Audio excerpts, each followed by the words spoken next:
Welcome to We're Talking Bears, where we bring you the latest in the Chicago Bears experience. I'm Uncle, nephew, and I'm Son, and we're talking Bears.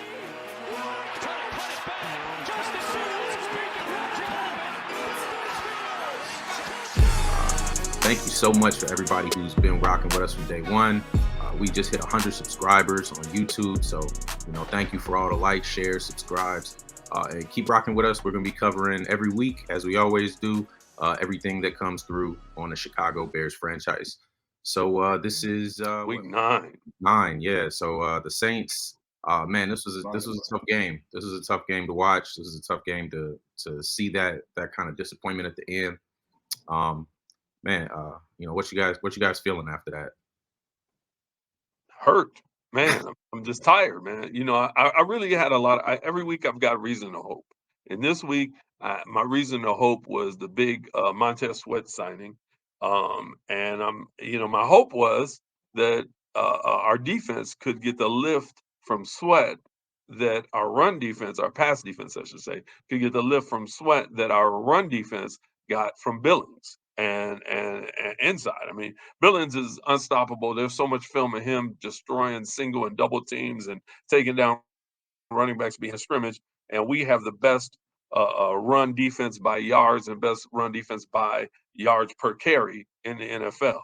But I was hoping that Sweat could make that same type of impact. Not that he was out there and he was doing his thing, but the reality when you sit back, how many times was he to the quarterback inside of 3 seconds, but the ball was gone?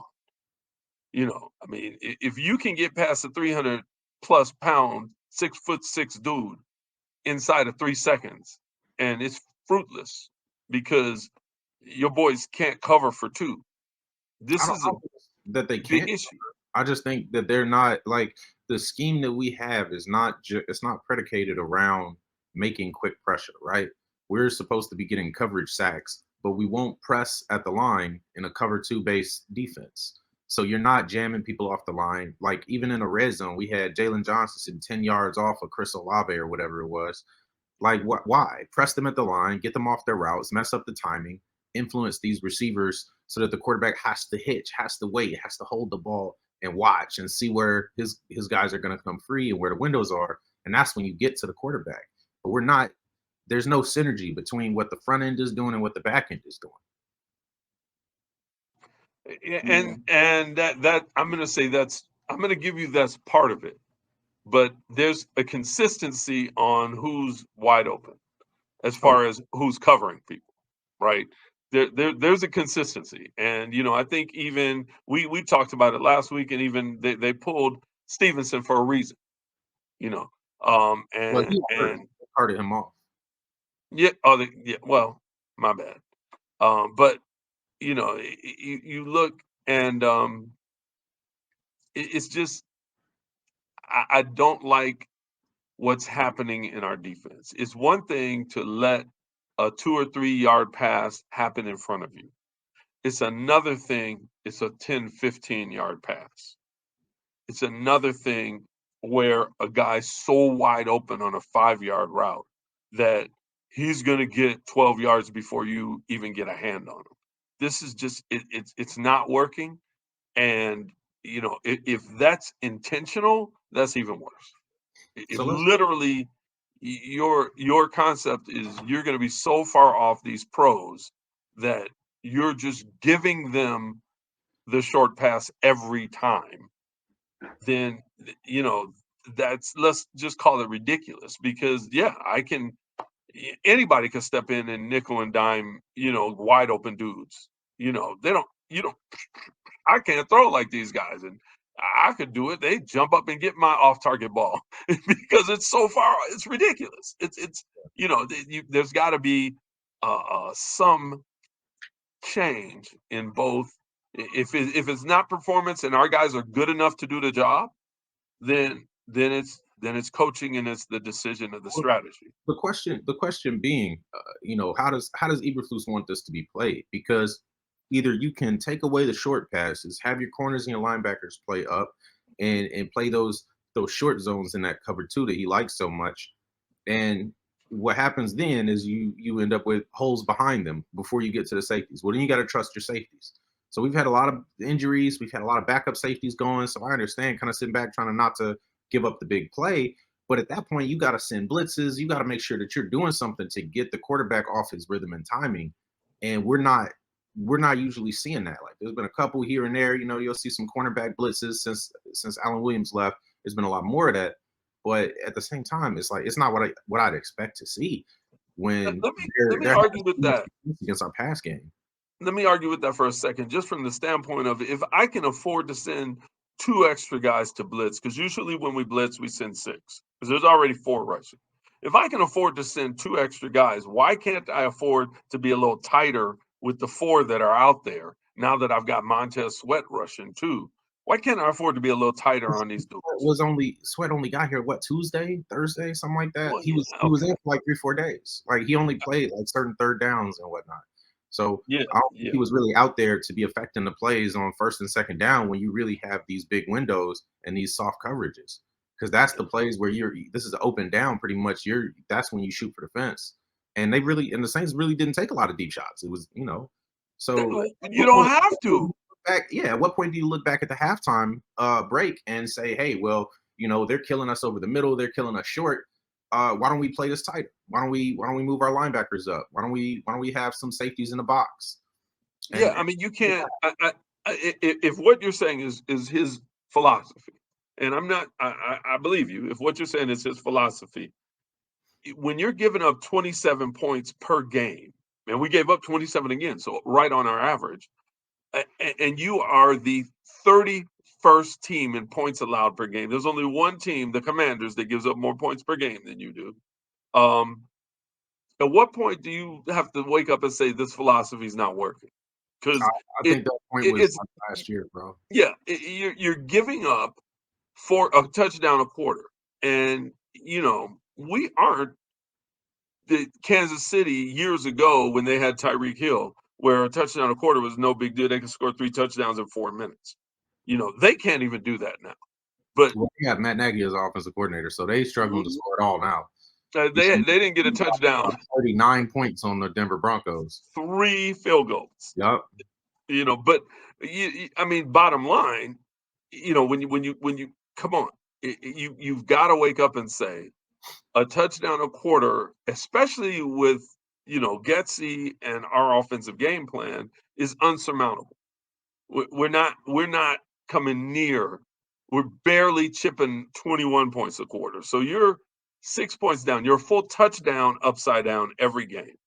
You got to look at it and say either I'm gonna make you the deep ball is less accurate than the short ball. I'm gonna make you beat me. You know, Yeah. um, You got to force them to make tough throws and catches. You got to give your safeties chances to get interceptions. You got to give your DBs the trust to be downfield and let them try to make a play. I don't understand most of what this coaching staff's philosophy is. It's really backwards a lot of times. And last year we really chalked it up a lot to like, oh, they didn't have the personnel. Well, this year you got the personnel. You just spent 20 draft picks and $100 million. You got to have some more results than this. You got to. yeah, yeah. What you think, Souls, man? You're just looking in a daze there, man. You're Hey man, dazed. I was gonna let y'all finish. I was gonna let y'all finish before mentioning the 4 interceptions Beijing threw. Now I'm all about the defense needs to do better, but when you get 3 different opportunities to tie the game up because you're down 1 touchdown, that can't be all on the defense. The defense got off the field a few times, gave us some opportunities. Yes, I don't like them giving up 28 points a game, but this is the new age NFL where they score a lot of points, especially on us, and we have to score points too. At the end of the day, sometimes it might be a high scoring game where the offense has to produce. It can't always just be, oh, we're gonna get Santos to give us a few field goals and win the game. I mean, yeah, that would be ideal on a night like this where we can't get it done. But he threw 4 interceptions, and I know he's young, he's a rookie. He hasn't had much experience in playing time, so things happen. But man, Bajan has to come through, and the Bears' offense has to come through in those situations, in my opinion. At least the third or fourth time you got an opportunity to tie the game up. I got to see something. You can't 4 interceptions or 3 interceptions, 2 fumbles. It was out of control, man. Every time that the defense did do something and get off the field, we didn't capitalize. And that's the tail of the tape to me for the season. But the both sides of the ball not being in sync. We can either say, oh, it was a great game for DJ Moore. Oh, it was a great game for the defense. So, but they need to all come to play together on the same day, at the same time, at the same stadium for the same team. I don't know what's happening right now, but like I said, you guys aren't wrong, but I can't just totally pin this one on the defense with all the chances that we had late in the game. No, you're not wrong. You're not wrong. 100%. You're not wrong. Well, one of the things, again, the formula this year for winning is that somebody puts on a Superman jersey. They just be like, bam, I'm Super Bear. We put on a Super Bear jersey. We won 2 games. One game where DJ Moore had 3 touchdowns. Another game where Donta Foreman had touchdowns. Cole Kmet had 2. If he had gotten one more, we win, right? Because he got his 3 touchdown game. But unfortunately, what we're asking is for somebody to put on a Superman shirt and set a record. That's what this whole administration has been about. Last year, it was strip it down to the studs and ask Justin to put on the Superman jersey all last year, all year long. And that was the only thing we could do to even be competitive in games. And this year, we've actually got a couple of people who legitimately can put on jerseys other than Fields and really wear the cape. And Fields is hurt, and the defense is out here just flopping. So I mean, it's time. It's time. Honestly, it's time. I've been, we've been looking at the offense and saying, hey, Getsy's doing a terrible job calling this offense and preparing these guys. And honestly, the defense actually is worse than the offense. And you can't, you look at it, the defense is worse than the offense. They've been worse. Performance. They've been worse. See, that's not. Yeah. Doug, we got like 10 total turnovers in Matt Eberflus's entire tenure here. Yeah, I'm sorry. It's an extremely low number. We need to have some guys that can really play some ball. Did you all see them snap them? I saw a bowling ball snap to Bajan in that game. Yeah. And it's just, you can tell it happened so much. He didn't even bat an eye. He just reached down, scooped it up like a ground ball to a shortstop and tried to make a play. Like, man, what is going on? This can't keep happening every week. We get Henderson to play quarterback, man. He's a free agent now. And honestly, as much as I love Poles and some of the things he's done, your mistakes make your mistakes make you, right? So, mistake 1, giving away Roquan Smith. As much as he was the hardest guy to negotiate with on the face of the earth, I am not disagreeing that the whole, Roquan negotiation thing was a catastrophe on Roquan's half. He was a leader and now is a leader for one of the best defenses in the NFL. He's still rolling, and guys step up to play with him on his level. And he left, and we haven't had a defense since he walked out the door, period, no matter who you install. Now nothing against Montreal Sweat. I respect his book, but I don't think he's Roquan. Otherwise, the Commanders, but that was supposed to be Tremaine Edmonds. Would be performing. And don't get me wrong, Tremaine Edmonds has been okay, but TJ Edwards has been the better linebacker thus far. TJ's been the better linebacker, and honestly, I think we're tougher when TJ and Sanborn are out there. Sanborn. So the difference is in the pass. The difference is in the pass game. Sanborn, that's where he's not as proficient, is stopping those. No argument, but are we? No argument. But how are we doing stopping the pass? We're one of the worst pass. We stop the run. We're the worst pass. Worst pass defense in the league. Yeah, but at least it doesn't matter who's out there when Tremaine is out there. So I get what he's trying to do with Tremaine Edmonds out there, but look, all I'm saying is you paid $80 million for a guy to replace Roquan, and he didn't replace Roquan. Yeah, he didn't. Yeah, period. And nothing against Tremaine. I like the guy, and I think he's super talented, but he doesn't play like a Bears middle linebacker. I get the value statement where you get 2 linebackers for less than the price of 1. But is this a case where the parts don't equal up to the whole? This is definitely a case where the parts don't equal up to the whole. Number one, again, we're the Bears, right? when people come to Chicago, they should be afraid for their bones. And when Roquan was flying around, people were thinking about how they were going to get hit. This echoes back to Dick Butkus, Mike Singletary, Brian Urlacher. You were concerned with how and why you were going to get hit as a professional athlete at the top of the game. I will absolutely never forget the playoff game against the Saints where their big wide receivers were thought, we catch the balls over the middle, no problem. And Briggs and Urlacher, was it Colston? Was that the kid? And Briggs and Marcus Colston?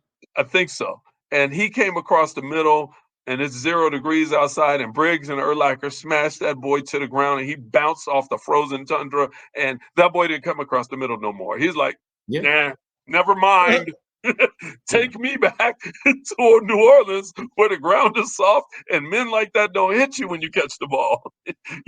That's Bears football. When you get tackled, you're like, okay, look, I don't mind getting tackled by these DBs, but I don't want to get hit by the linebackers. Right. That's how you're supposed to think. And that's what I love about Sanborn, man. When Sanborn comes, he's coming to thump you. Yeah. He's coming. Yeah. He's going to thump you. He's going to, and you just, it's Bears football, man. You got to have that. You got to have toughness. And which is one of the reasons why I do like Sweat. I mean, he's got energy. But, it's to be seen yet whether he's going to go smoke somebody. And, that we haven't had that. It's tough because so you let go of Smith. It cost us more than letting go of Mack or Quinn, and you let go of Montgomery. And as much as I love everybody else that we're running with, we have a great group of running backs. Nobody was as tough as Montgomery. Nobody said I thought Roshan was going to be, but then he knocked himself out, and he hasn't quite been the same since he knocked himself out. Montgomery would knock him. You wouldn't even know he knocked himself out. He'd just get up and keep going. And Detroit's loving it, because they're hand the ball to Monty when you need it, and their rookies had time to develop because Monty's been going crazy. Yeah. Look, I want to say this though. I don't want to get too. These guys, unfortunately, in Chicago, we get a little spoiled with some of the storied history we have here because you're right. Bears football is Urlacher and Briggs and Buckets and Hester and these types of guys. And Chicago sports are 2-3 peaks in the 90s. And you get what I'm saying, the Super Bowl shuffle. And we've seen all of our teams win. You get what I'm saying? And I just think we need to realize that not everybody are those guys. And that's okay. That's okay. But you have to be able to build it, to construct a team that works to win in the time that you're playing. You get what I'm saying? So I'm okay if guys aren't Urlacher and Briggs, but how do you impact the game? And right now, to your points, our defense isn't impactful in that way. And that's what I did want to say, because I like Roquan, I like Montgomery, I like those guys. We didn't win with them either. So I don't want to lose focus on what the importance is and what we're talking about, because those guys didn't, as great as they played and as much as we liked them, they didn't get it done for us either. So it's time for the front office, the GMs, Poles, Flus to put it all together and to take the guys that they have and use them to the best of their abilities. Unfortunately, our linebackers, but Sanborn does hit, but they're not Urlacher and Briggs, man.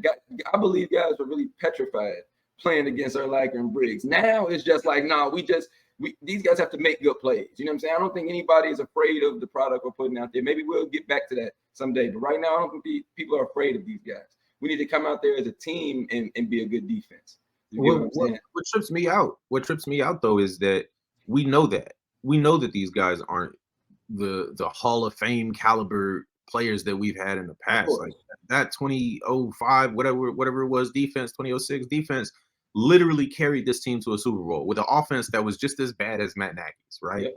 Like there were games where they just wouldn't score. They just didn't have it in them. You know what I'm saying? Right. Multiple games, like early in the year, throughout the year, into the playoffs, and the defense was just like, "That's cool, we got it."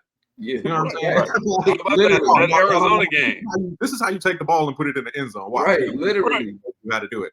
Like, what about the Arizona game where the to win the game we needed 3 touchdowns and the defense got 2 and Hester ran one back. Mm-hmm. Right. So like and a half.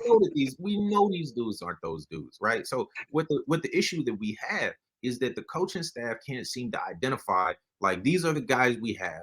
This is what they're good at, and we're gonna have them do a whole freaking lot of that. You Right. know what I mean? Absolutely. They're like, oh, well, we've got our system, and we think our brains are so good that we'll just out scheme all the players' deficiencies. Like, that's really their mindset, and they're just gonna think away all the problems with this roster. That's not how it works. Right. That's not No, how it works. Like, what are you supposed to just suck until all the players are perfect? What? no, And and you're never gonna reach it's that. insanity. It's insanity. I can't stand it. You're never gonna reach that. My office mate, his brother played under Parcells with the Jets, and Parcells told him, "Man, don't try to be everything. Show me that you're better than guys with one thing, and I'll find a way to get you the ball 4 or 5 times a game. There you Just go. And we just that's it. You don't got to won't be a do it. hero. We Just won't do it. show Like, me this one thing you are super good at, and I'll find you the way to get the ball 4 or 5 times a game." The right. same type of thing. You got Donta Foreman, who, man, when that guy gets outside, gets ahead of steam, he's gone, man. You're not bringing him down, and you're not catching him. You got DJ Moore, who, when he heats up, he's uncoverable. Yep. You got Cole Kmet, that, wow. I Big ups mean, to Kmet his this week. his catch radius and his ability to grab balls out of nowhere is phenomenal. You have weapons. You got Khalil Herbert, who's just a great all around back. You got Darnell Mooney, who's a speedster. Why is it that we see one shot where we actually hit him? We should be throwing the ball to Mooney the way we used to throw the ball to back in the Peyton days, Willie Galt. We would laugh because we'd say Willie Galt can't catch. So if you're going to deep to Galt, you got to throw 2 or 3. you know, and McMahon would be like, "All right, you didn't catch that one. Let's do it again." Right. Willie would come back to the huddle and he would share later. He's like, "Yeah, I walked back to the huddle. I was like, I got that guy all day. Just throw it as many times." And they throw it a couple, 3 times. Man, Willie dropped it again. Throw it again. You know, Right. you Right. know, Just keep doing it. He's because gonna get one of them. he's the fastest man on the field. When he catches this ball, it's 6 points. Right. And Right. Mooney. I mean, why do we throw one great deep pass to him and then call it a month? Yeah. Oh well, that's Look, beautiful. that's We'll get back that's to that really the next month. biggest thing about Getsy that kills me is that no matter how successful we are when we do things well, he will find a way to call something else. Like, it is Yes. infuriating, bro. And it'll most likely be a screen, and it'll be followed by another screen, and it'll be followed by another screen after that. So, Gosh. like, man, like, you just can't get it. Like, the whole first half, right? In How, the how Saints about game, a the how whole about first. a deep dig route over the middle? No, forget even that. Forget No, even that. no, because I'll isn't talk about that the middle of the how field in many a second. interceptions are deep dig routes over the middle late in the game? I'll talk about the middle of the field in a second. We're gonna get to that. But first, let's talk about the fact that this man had a game plan specifically designed to get Tyson Bagent on rollouts and keepers and bootlegs to get him out of the pocket and get the pocket on the move. Right? First of all, where was this game plan in weeks 1 and 2 and 5? Come on, Or man. where was it, 6 with the Vikings, where he just wouldn't move Fields out of the pocket at all? Where was this game plan then? Because it's wild that you got this for Tyson Bagent, but not for Justin Fields. Incredible. But moreover than that, in the second half, suddenly he was in the pocket the entire time. It was like he was just like, man, well, that worked. You better stop. Yeah. Well, that's Even if his the idea of Better an defense adjustment. stop. even if the defense adjusts and, like, they're bringing different fronts and different pressures, you got to get creative in ways to get your quarterback on the edge. You've got to adjust too. You got to be like, okay, well, they're going to bring 6 from this side. They're going to overload blitz this side. Okay, so bring in Mercedes Lewis. He's basically an offensive tackle at tight end. Have some combo blocks where the receiver crashes down to secure that corner so that you can get somebody else out into the flat. Like, think, man. If you really this smart that you're just going to be so much better than the players with your scheme really just got to be better. But Uh, if it's not, then quit playing with us, man. Just let the guys go out there and do what they do best. son, I got it. I totally understand. I see now what the issue is. It's definition. So Merriam-Webster says that adjustment is the act or process of adjusting. Also says a correction or modification to reflect actual conditions. This is he just doesn't know the actual definition of adjustment. That's the problem. I mean, I could That's have it. told you that a long time ago. You Yo, know what it seems like to me is that the whole scheme concept, and you're gonna be smarter than the players. I don't see that one. I don't see that as being sensible. But what it appears like to me is you're right. He has weapons, and it's almost like, I have these weapons, but I don't know which one is the best one for me to use. I don't know what I should use in this situation. It's like, someone's coming in with a gun. I'll use the knife. And it's just like, dude, come on. You get what I'm saying? It's like you have weapons. How about I don't know what they're gonna do. I'm just gonna take this shotgun with me in case anything happens. And it's just kind of that concept for me. It's like to me, there isn't a scheme like that in sports where it's like, hey, if we just do this, it's smarter than anybody. That's silly. You get what I'm saying? Everybody's playing the same game. And when they figure out what you're doing and adjust, then that's not gonna be the situation anymore. And I just feel like, to me, the limited amount of times that we've gone to Mooney, what you talk about going deep to Mooney, and the limited amount of times, how long it took us to start realizing we should use DJ more often. It's like you don't realize what your weapons can do. You don't realize when to use which weapon. You get what I'm saying? And to me, that's what it seems like. There's no scheme to that. It's knowing which weapon is going to do what. If you have to get the golden gun and one shot kill everybody, sometimes that's what it takes. And to y'all point about going with what you know, go with what works. That's what the weapons are. That's what I mean in real life. If we were to have weapons in that way, that's what war is like. It's like, yeah, we're not going to take a knife to a gunfight. That's a saying for a reason. We do it every week. It's like, let me just find something out here. It's like, no, have a plan. Have a plan and go with your best weapons. Go with your strongest plan of attack.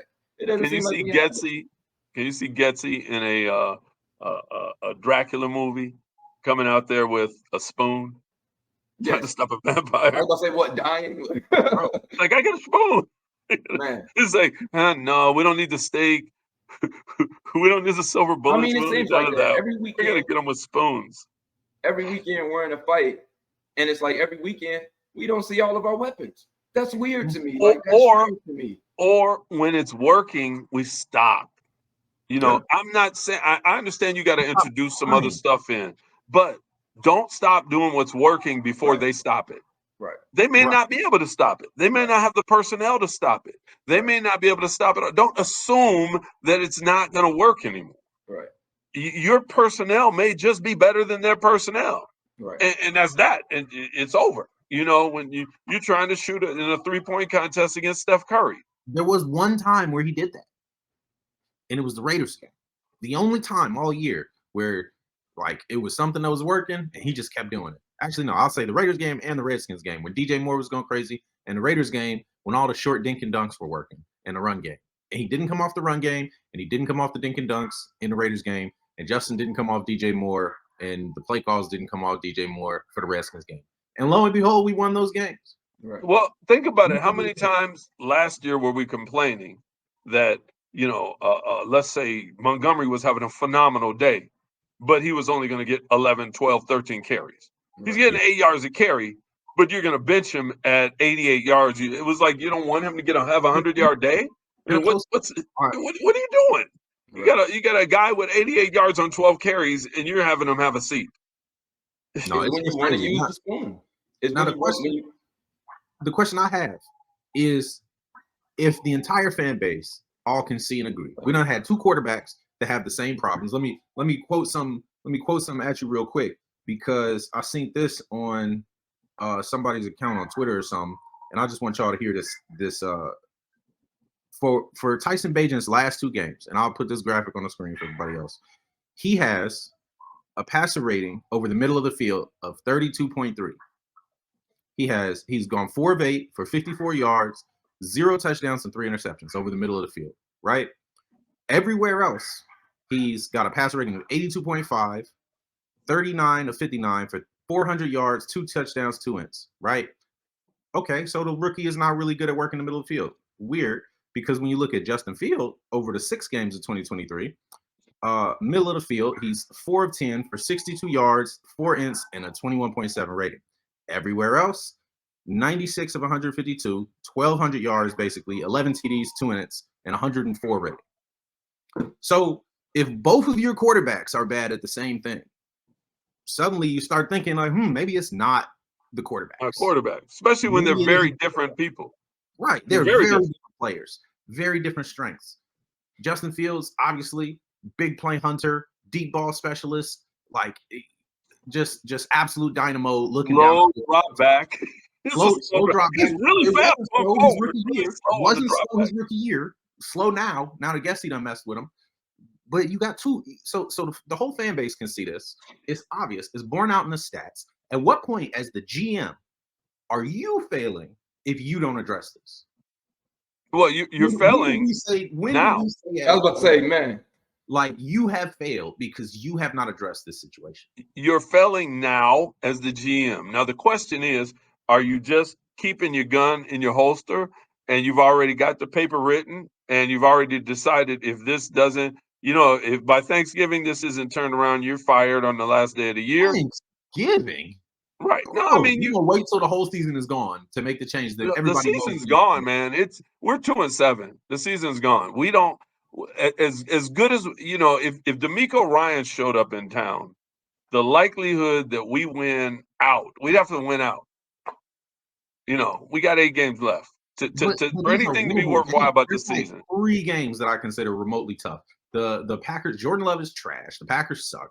The Lions they're pretty good, but we've seen good teams take advantage of them. The Vikings have lost We're Kirk not a good Cousins, team. and the Vikings. No, I know, but it's the Lions, bro. We could take one off them. The Vikings have lost Justin Jefferson and Kirk Cousins, so they basically have no juice left. We dang near would have freaking beat them with a rookie quarterback last time. And then we got who else? The Panthers, the Cardinals. It's a cupcake schedule going down the stretch. Like winning you out. Realize the Vikings. You realize the Vikings are on a 3-game win streak, right? 5-6 of those games. Yeah. Yes, dude. I'm not terrified of Josh Dobbs and the Vikings. Man. I'm not. We should have beat them the first time through. But that says something for their organization that people are dropping like flies and they're still finding a way to win. That's who we're not. That's literally who we're not. That's who we're not. It's disgusting, man. And I don't understand how we could see this much ineptitude at all levels of the organization and go, hey, we're not gonna make no changes. We're just gonna ride this out. Like the Raiders fired Josh McDaniels and they got to win the next week. They brought in one of their other coaches. He stepped in, had the practice squad players on the sideline at the game, and they came out and kicked butt. Yeah, so I'm absolutely making a change isn't going to make it better because it clearly will. So, and I'm not. You know what? I think you got to have the right coach. I honestly hope Harbaugh is willing to come to Chicago. I hope Harbaugh is willing to come because, man, he knows how to coach a running quarterback. He does, but I'm not really worried about that. I don't think Justin is limited in that way where he needs a quarterback coach to know how to coach. I don't think you have to have that. You need somebody with building the offense to do what he does well, which is throw the ball deep, which is attack the intermediate area of the field and the sidelines, and freaking run the ball and use his legs as a third read and as an extra option. And I mean, even with what we're doing now, how about as simple as you know what? You're throwing either too shallow or too deep over the middle. It's too shallow for deep and it's too deep for short. Yeah, no, I know. And that's why you're getting picked all the time. You're throwing it you're throwing it far enough that the people staring at your quarterbacks can make a read and get there. And you got guys running, it's make levels. If you're going to have a guy do a 15-yard curl, someone should be dragging under him. Yep. It's 6 or 7 yards. Get somebody's eyes coming forward. Let them. I mean, you got to make it. Yeah, the ball fly. Drag Kmet. He's got the radius to go up and catch the ball. It could look like it's going to the deep guy. Kmet's got it. DJ Moore. I guarantee you, drag exactly. DJ Moore under the formation. The entire linebacking core and the safety is pulling up on him. Oh, man. Whole team. And Mooney will be sitting there in the back. Yeah, well, you send Mooney on a deep post. You send Cole Kmet on your favorite 15-yard sit. Right. And you drag Moore under all of it at about 6-7 yards. And the quarterback only has to look to one area. He's looking in the middle. One of these three guys is open. Yeah, 100%, 100%. And And you it's can stop incredible throwing that we picks just all the time over the middle. look. We know. Everybody knows at this point. Everybody knows Getsy is the problem, right? But do we wait until he is? I mean, to the end of the year. Are we trying to get rid of Fields? I think Hey, at this Fields point, is purposely trying to get rid of Fields at this point. I think he I is. don't know that they're trying to get rid of Fields. I actually feel it's very look, the fact that you took Sweat and paid him. That's It not like what does honestly, that do for Fields? What does that do for Justin? Honestly, what what does that do? here's what it's not about what it does for Justin. It's the fact that you're still building the team you're building. Like that just says I'm still building this team. Because if I really, really, really was going to blow it up again, I'm not going to make $100 million investment. I say blow it up. But if you draft in a quarterback in January, then you're committed to losing all these games. You're going to keep the same crappy staff. Who are you going who's to not draft in winning. January? Caleb That's Williams or Drake May. right. So what if what if Caleb is around at the 2 or the 3? You going Which to one? take Caleb? No, Caleb's going. Caleb or Drake is going number 1. End of Right. story. Let's say Drake goes number 1. Are you taking Caleb?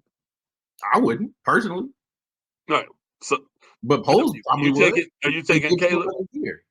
Hey, he goes, "Oh, well, Justin wasn't my quarterback, no. and we haven't had success, and it was definitely on Justin." And But now that look, David has had an extended look, and that kid can't throw. He has the same exact problems as Fields does in this offense, where he holds the ball too long sometimes. He takes unnecessary sacks. He can't hit the middle of the field. The protection always breaks down at critical moments. There's no adjustments in the second half. It's the exact same problems Fields has in this offense.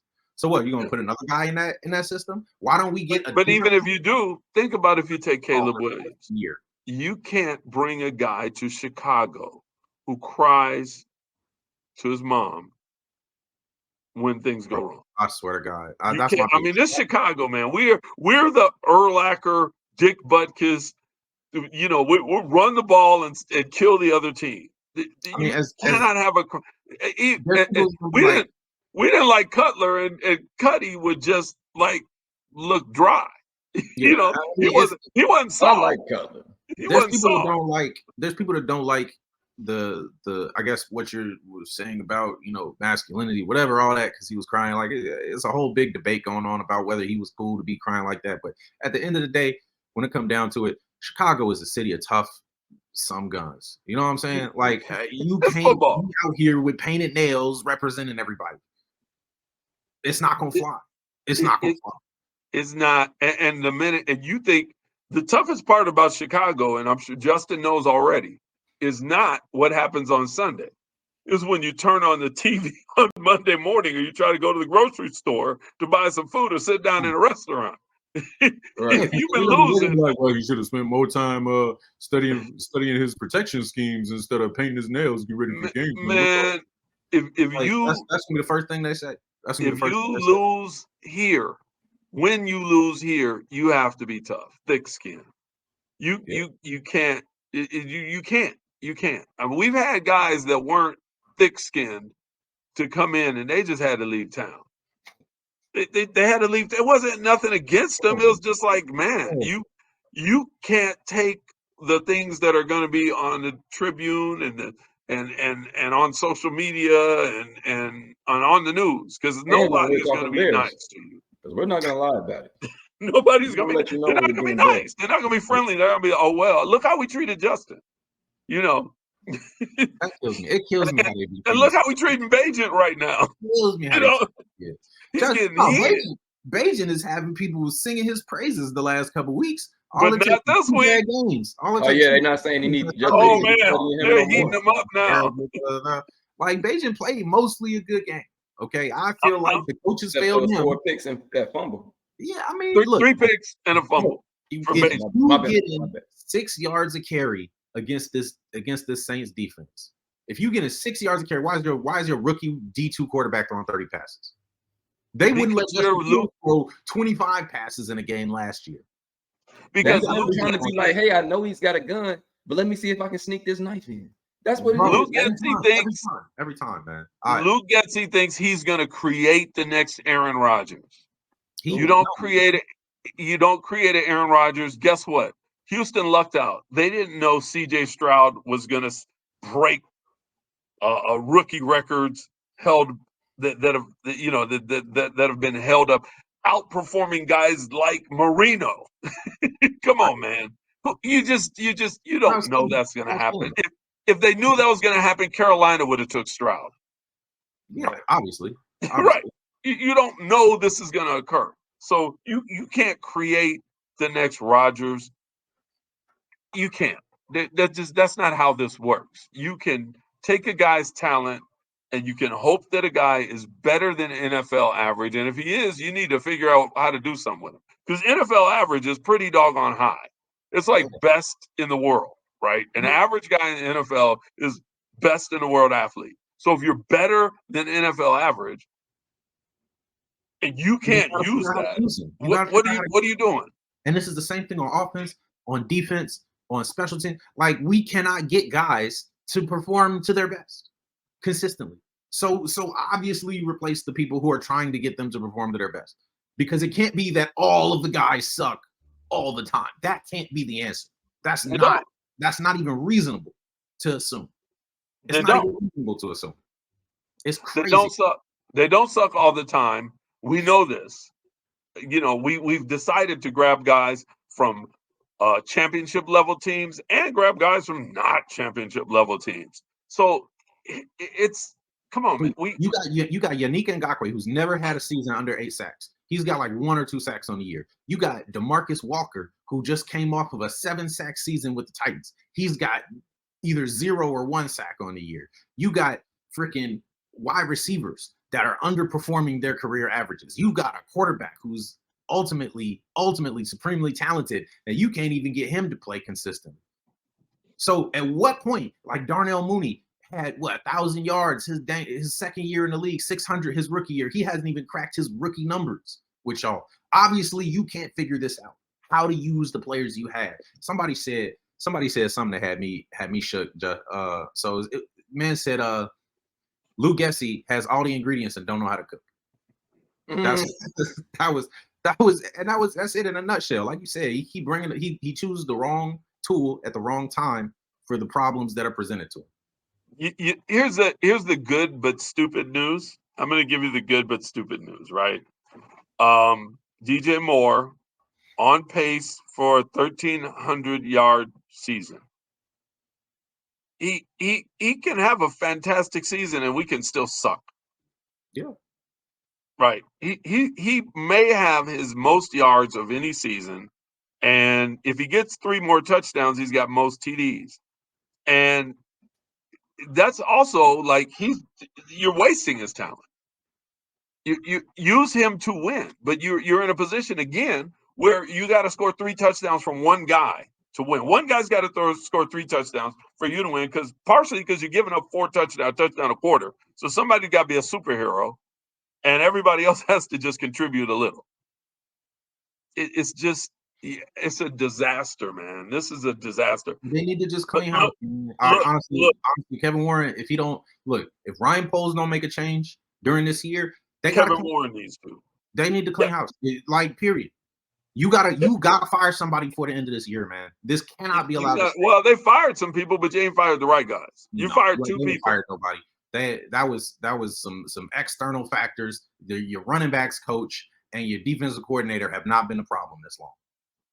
I'll tell you what, they better beat the doggone Carolina Panthers because I need a #1 draft pick out of those guys. Well, if they don't beat them, we probably gonna end up with the #1 pick for our damn self. No, we're not going to. I don't want that. I want to get it from them. Yeah, no, I agree. Me too. Right. Look again. Plus, you still have to dig out of the culture of losing. The phenomenal thing about what's going on in Houston is they've instantly jumped out of the culture of losing. That doesn't happen in sports. You don't instantly jump out of the culture of losing because there's a cultural reason why you're losing. It's more than just, I mean, you look at what happened to get the Cubs to the World Series. 3 guys were left from the team before that had played previous to the new management, new ownership. 3. There was only 3 guys on the entire team that could make the transition to a winning squad that's gonna make it all the way. It's hard to take guys that are used to losing and get them to win. Yeah. It's not an easy thing, and we've got we need to turn it around now. And if again, I'm not saying don't cut people now, but who are you going to put in them? You literally let Eberflus choose everybody. So who's going to step up? Who's next? Man, if you got to bring somebody from outside, honestly, you just got to bring somebody new. You can't have, like I would say, I've been saying this for weeks. The special teams coordinator, Hightower, I move him to head coach interim. I put him there, or I bring in a former player. That's what I would do, and bring somebody who is real cerebral, who really understands the game. I'm not sure who that would be.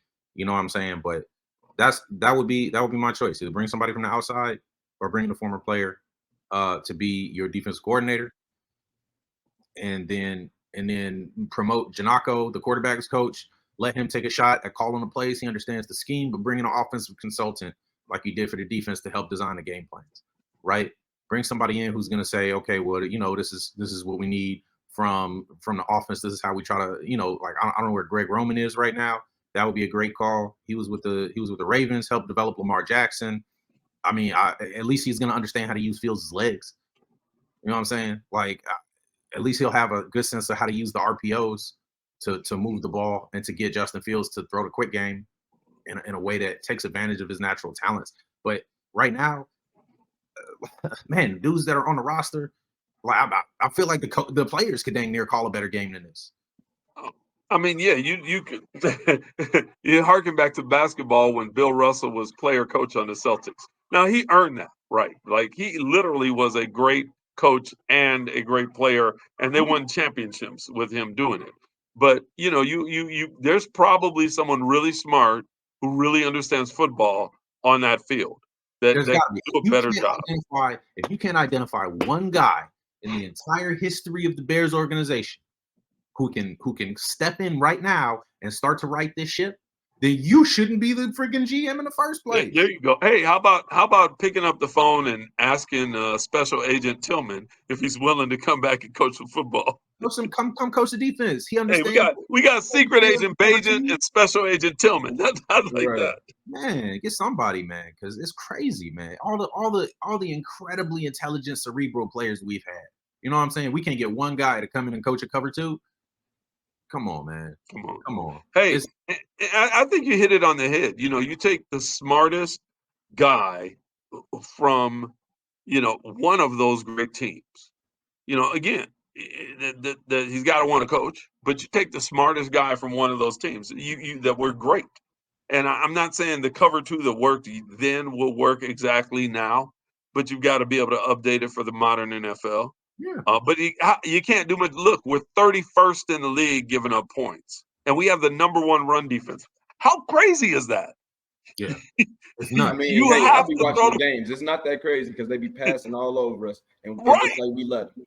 Right. They're like, well, we can't run on them, so throw the ball. I think that's what happened last week. It almost seems like they only run because they got a running back on the team who wants to participate because it's like they don't have to. Hey, that was like the Chargers, man. The Chargers looked up and said, yeah, why not throw the ball? Because these guys can't stop us. Right. Exactly. And then the very what, it's 2 weeks from now. Or no, it's this week. This past week, the Chargers then came into New York against the Jets. Couldn't throw it at all. I think Herbert had like 130 yards. They ended up winning the game off defense. Couldn't move the ball through the air, but just destroyed us. So that should just tell you how big of a gap there is between any kind of decent team and us. Like if the gap is that large after this long, get out my face, man. You ain't doing your job. Period. Yeah, you gotta call it. No more excuses. You gotta man up and just own it. This is not. It was an experiment. Eberflus was an experiment. Getsy was an experiment. They've never done these jobs before, and it didn't work. Got to move on. This is worse than own mistakes. Like, what kind of accountability do we have? Like, have you heard the post-game press conferences from these dudes? What else are they going to say? What are they going to say? It's all my fault. Fire me.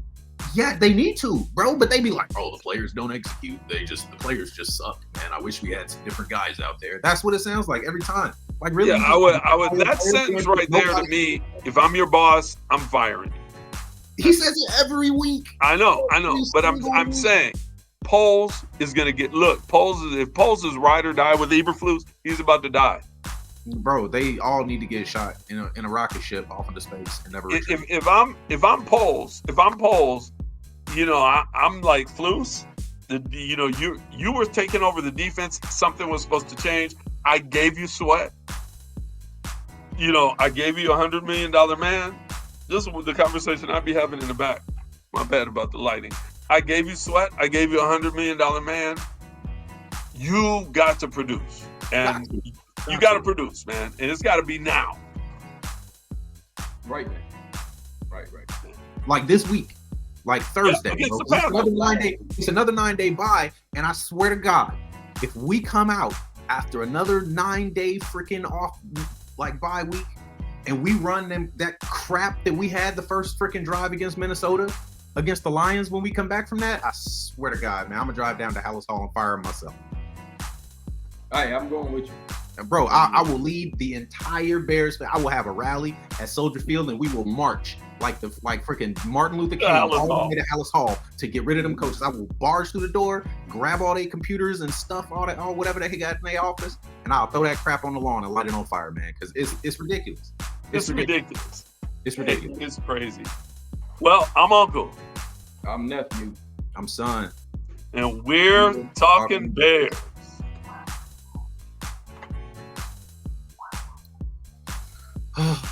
Man, disgusting. I wish we had some fun stuff to talk about, y'all. We do.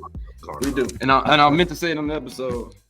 I'm tired of talking about the best thing in the season being the fact that we're on pace to get another #1 draft pick. Oh God, bro. What are we gonna do with it? Marvin Harrison Jr. Me and Brad already discussed this, and that's still how I feel. Yeah, Marvin. I agree. Now at this point, I agree. Marvin Harrison, get him. It's not close. It's not.